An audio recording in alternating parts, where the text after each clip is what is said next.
তো hey guys, welcome back to our new shorts.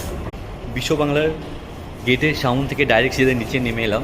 Round দিয়ে সামনে বেরোনোর রাস্তা আছে, দেখাচ্ছি। রাস্তাটা দিয়ে যদি আমরা চলে যাই তাহলে সামনে গিয়ে উপরের দিকে উঠে যাব। ভিতরটা এত সুন্দর লাগতেছে না, কি বলবো। এখানে ফটো ওঠানোর জন্য বেস্ট জায়গা একদম। যে লাইটগুলো দেখতে পাচ্ছ, এগুলো এই লাইটগুলো যেগুলো দেখতে পাচ্ছ, একদম পুরো দেখতে সেক্সি লাগছে। এরকম করে যদি কারো হোম ডিজাইনিং যদি থাকে বাড়ির মধ্যে, যদি এরকম করে লাগানো যায় কোনো রুমের মধ্যে, জাস্ট ভিডিও শ্যুট থেকে চালু করে এভরিথিং এত সুন্দর হবে না, নিজে ভাবতেও পাবে না একবারও। জাস্ট সবাই দোয়া করো কোনো দিন আমার ঘরে এরকম লাইট একদম চতুর্দিকেই থাকবে। উপর নিচে যা আছে যেখানেই পাবো সেখানেই লাইট লাগাবো, আর কিচ্ছু হবে না। লাইটগুলো লাগাবো শুধু কিসের জন্য? ভিডিও বানানোর জন্য, যেন তোমরা সবাই দেখো, ভালো কোয়ালিটি আসে, সেই জন্যই। আমাদের রোহন ভাই চলে আসতেছে সিধা উপর থেকে নিচে। আর এত ফ্রি হওয়ার পরে রোহন আর